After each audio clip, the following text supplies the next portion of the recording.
Hey everybody, it's Ron from Pick Dawgz. This is Ron's Rundown. We're going to go over the MLB game scheduled for Friday, May 24th, 2024. And if you like what you see, make sure to give this video a big thumbs up and subscribe to our channel. Don't forget to put your baseball picks in the comments section below. And if you're looking for my best bets, including my daily rundown best bet in the MLB, you can find those at the premium picks tab at pickdawgz.com. There's also a link in the description.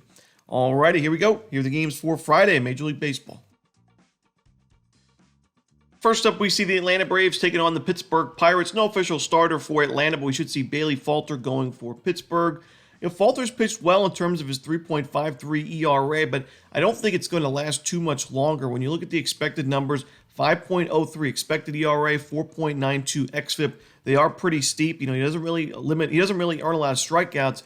And it's one thing if he could keep the ball on the ground and limit the sharp contact, but his ground ball rate's only at 33%, which we know is well below league average. And when you look at the exit velocity, hard hit percentage, barrel percentage, they're all pretty much well below league average as well. So I do expect some regression, and I think the Braves, while their offense has not been amazing in the month of May, we still know this is one of the better lineups in the league, and they've been actually decent against left-handed pitching. So I think the Braves get to falter, but I also think with the Braves situation right now with their pitching staff, they have injuries, but they also have guys like Bryce Elder that underperforms. They had to send him back down to the minor leagues. They bring up their top pitching prospect in Smith Shawver, who pitched on Thursday, but they kind of have some question marks now in that rotation. And Pittsburgh's offense has shown some life. They did so in that Giants series. So I'm going to go with the over here in Braves-Pirates.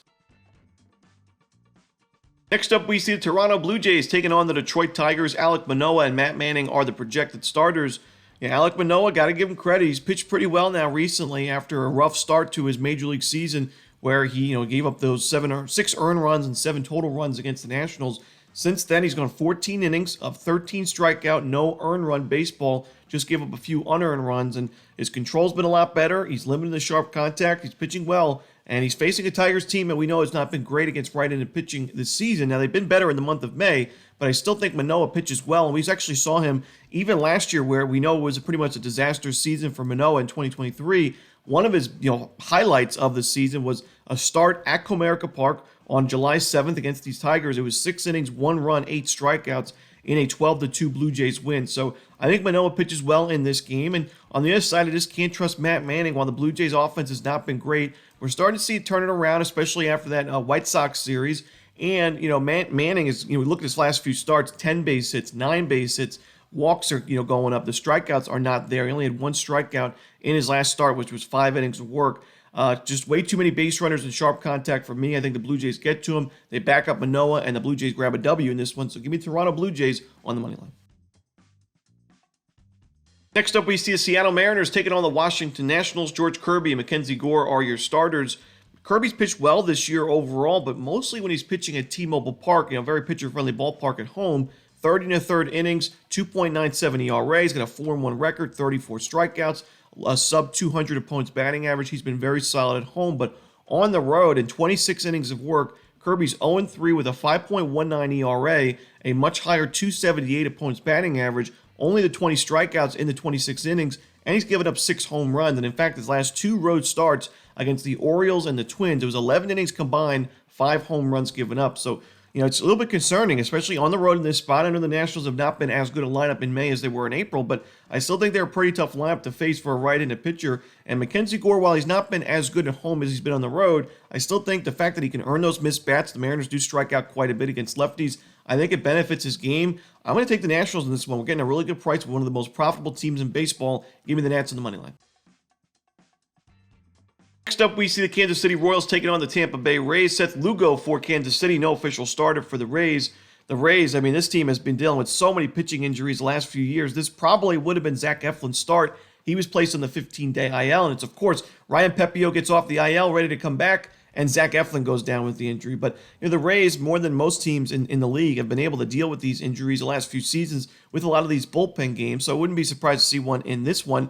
However, the Rays bullpen in 2024 not as strong as we've seen in recent years, and even though it's improving since the beginning of the season, it's still near the bottom of the league in terms of xFIP and expected ERA, so I don't love it in this spot if it's a bullpen game. I think Seth Lugo has been so sharp for Kansas City. Even though the Royals are a much better home team, I'm still willing to take the Royals in this one. Lugo's got a 7-1 record with a 1.79 ERA, a low whip, and he's actually starting to add some strikeouts to his game now. 22 Ks in his last 12 and 2/3 innings, or excuse me, 13 and 2/3 innings in his last two starts against the Oakland A's and the Los Angeles Angels. So the Royals are winning his ball games. They're one of the more profitable teams in baseball. I know mostly at Kauffman Stadium, but still, I'm going to go with the Royals in this one on the money line.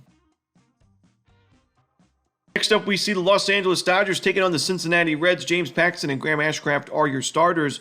I got to go with the over in this game. I mean, both starting pitchers faced the opposition in last week's meeting, in Dodger Stadium between these two teams. And while both pitchers were okay in those games, James Paxton still gave up 2 home runs in that one. And I've mentioned the big-time regression concerns for Paxton. I do expect his ERA to be above 4 by the end of the season if he stays healthy, if he pitches the whole season. I mean, he's got a 2.84 ERA, but a 5.54 expected ERA, 5.43 xFIP. His strikeout to walk ratio is still even right now, 4.87 walks per 9, 4.87 strikeouts per 9. I do expect the Reds, even though this is a lineup that's been some of the worst numbers in baseball against lefties in the month of May, I still think they get to Paxton. I mean, they had 2 home runs against them in that game at Dodger Stadium. I think they get to him early and often in this one. And Graham Ashcraft, we've talked about his struggles at Great American Ballpark. He's a fine starting pitching option on the road right now, but at home, he's in 15 and 2/3 innings. It's a small sample size, but still 7.47 ERA. He has to face the same potent Dodgers lineup twice in the same week, just not easy. And he already wasn't amazing in that first game, giving up 3 earned runs and 3 walks and only 5 innings of work. It was a short start for him. He's not really pitching deep into ball games right now. So give me the over here in Dodgers Reds. Next up, we see the Milwaukee Brewers taking on the Boston Red Sox. We're going to see Bryce Wilson and Cutter Crawford as your starters. I think the Boston Red Sox have the big-time pitching advantage in this game. Despite similar ERAs for these two starters, I do expect some regression for Bryce Wilson, who only has 31 strikeouts in 38 and 2/3 innings with 16 walks to go with it. His recent performance is not really pitching deep into ball games, giving up at least 1 home run in each of his last 2 starts. The walks, 6 walks in his last 2 starts combined. I don't love what I'm seeing from him. And the Red Sox have actually been pretty solid against right-handed pitching in the month of May. So I like their chances here to get to Wilson early and often. Cutter Crawford's pitched well. I'd like him a little bit better on the road, away from Fenway Park, but I still think he's a good option for the Red Sox in this game. At home, 29 and 2/3 innings, 2.73 ERA, not too shabby. So give me the Boston Red Sox in this game on the money line. Next up, it's the New York Mets hosting the San Francisco Giants. Kyle Harrison and Christian Scott are the projected starters. The Mets are just finding new ways to lose ball games, whether they're down early or have a lead early and then blow it in the end with the bullpen. I mean, we've seen the bullpen had a great start to the season, but now guys like Edwin Diaz and even Reed Garrett starting to give up some earned runs recently. Not what you want to see for a Mets team that was really dependent on that bullpen at the beginning of the year.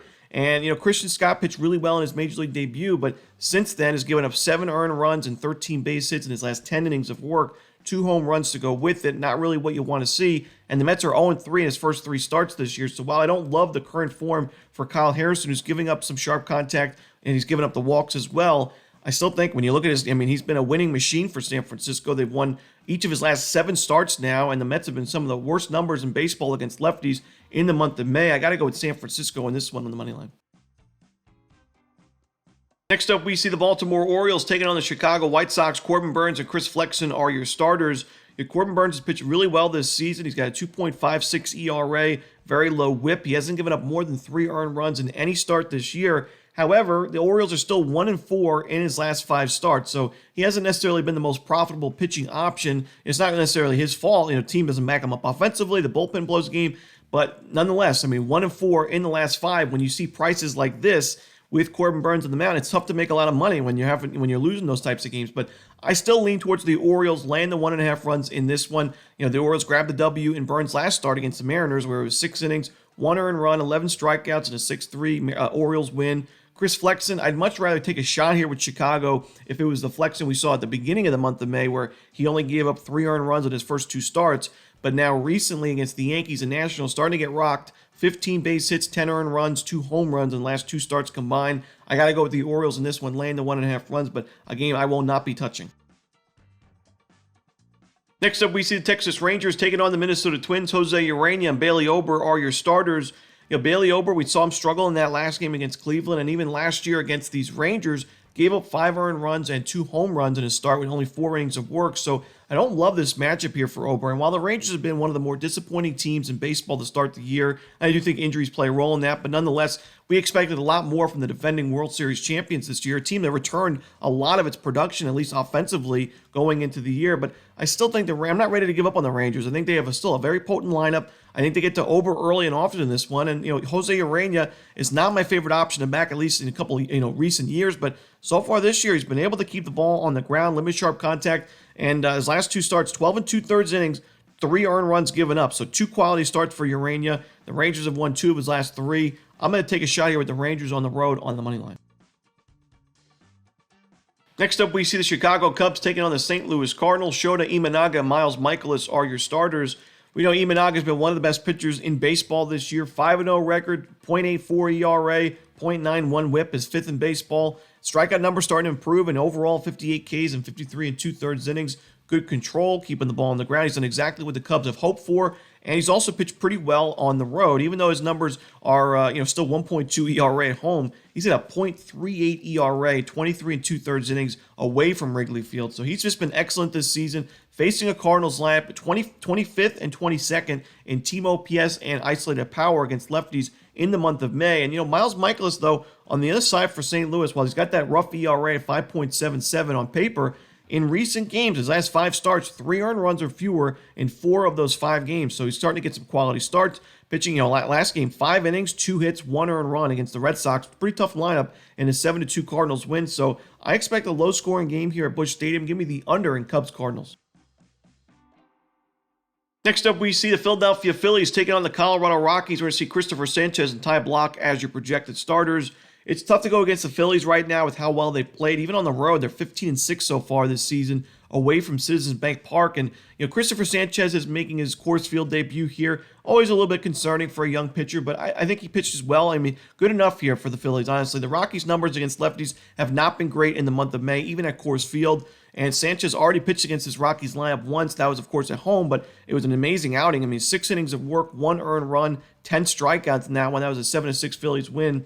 Ty Blach, we know he struggled mightily in that last game against the Giants, 6 earned runs given up. I don't always look to fade the Rockies at home because this is a team that's been a lot better at Coors Field over the years. And even, they struggled a bit in their first few home games this year, but we saw them sweep the Rangers. They took the final game against the Giants. They're a team that I do think by the end of the year will be a profitable home team. Not so much on the road, but at Coors Field, they do play their better baseball. This is just not the best spot for them, in my opinion. So I'm going to go with the Phillies here and lay the 1.5 runs. Next up, we see the Cleveland Guardians taking on the Los Angeles Angels. We're going to see Patrick Sandoval and Logan Allen, another pair of lefties in this one. Now, the Guardians at the beginning of the season hit lefties very well, but we know that the last couple of years, the Guardians, some of the worst numbers in baseball against left-handed pitching. And now we saw most recently against the New York Mets when the Guardians faced Jose Quintana. They struggled quite a bit offensively in that one. I mean, you look at the final line for Quintana. He had a quality start, 6 innings, 3 runs. So we know Quintana's not had a great season. That was a bit of a surprise. And now you look at Sandoval on the other side for the Angels here, who's pitching a lot better recently than he was at the beginning of the year. He's got his ERA now sub-5 on the season. His last game against the Rangers was 6 innings, 1 earned run. He was very competitive in that one. I think the Guardians struggle here offensively, at least early in this game. And then when you look at Logan Allen, while he's really improved recently, his last couple of starts, similar to Sandoval, now he's got that ERA below 5. I still think the Angels, that lineup is tough to face right now. They were competitive against the Astros. They were competitive against the Rangers. You look in the month of May, they're number 3 in baseball in team OPS against left-handed pitching, number 5 in isolated power, a very low strikeout rate to go with it. I'm going to go with the Angels in the first 5 innings on the money line. Next up, we see the Houston Astros taking on the Oakland Athletics. Justin Verlander and Ross Stripling are your starters. Verlander's been very inconsistent this year. We've seen some really, vintage Verlander starts from him, like the game against the Tigers on May 12th, 7 innings, shutout ball, 8 strikeouts. But we've also seen him struggle in between. That game was a game against the Brewers, 4 earned runs, and then against the Yankees, 7 earned and 2 losses for Houston. So it's tough to tell what you're going to get from Verlander in this one, but I think he'll be good enough against Ross Stripling. I think the Astros bats get to Stripling early and often. Stripling has struggled quite a bit overall this year and recently, and I trust the Astros to grab the W and run-line cover. So give me Houston laying the 1.5 runs. Next up, we see the Miami Marlins taking on the Arizona Diamondbacks. Braxton Garrett and Zach Gallen are your starters. Now, I do think Garrett eventually is going to get back to the form we saw him last year. I think he's going to be one of the better pitchers in this Marlins rotation, but this is just a really tough spot for him against a Diamondbacks team, and we know has hit lefties very well this season. facing Zach Gallen on the other side, we know is one of the better pitchers in the National League, especially when he gets to pitch at Chase Field, where he's been a lot better at home in this year and the last couple of years. So I'm going to go with the Arizona Diamondbacks here, lay the 1.5 runs. I do think the Marlins overall as a team have been a lot more competitive in the last 2 weeks or so than they were at the beginning of the season, but not enough for me in this one. I'm going to go with Arizona. They played really well in that Dodgers series. Give me the Diamondbacks laying the 1.5 runs. Next up, we see the New York Yankees taking on the San Diego Padres. Carlos Rodon and Yu Darvish are your starters. Carlos Rodon's not been great on the road this year with an ERA above 4, but he does get to face a Padres team. It's near the bottom of the league in OPS and ISO against lefties in the month of May, while Darvish on the other side has been excellent this season. His control's been really sharp, limits the sharp contact, not giving up a home run in his last 4 games, four straight games. And while the Yankees have been very strong against right-handed pitching, I still think Darvish pitches pretty well in this ball game. I like the under here in Yankees-Padres to end the night. And that's it. Those are the games for Friday in baseball. Hope you enjoyed this video. If you did, don't forget to hit that like button and subscribe and put those baseball picks in the comment section below. Again, if you're looking for my best bets, you can find those at Pick Dawgz Premium. As always, this is Romanelli. Good luck.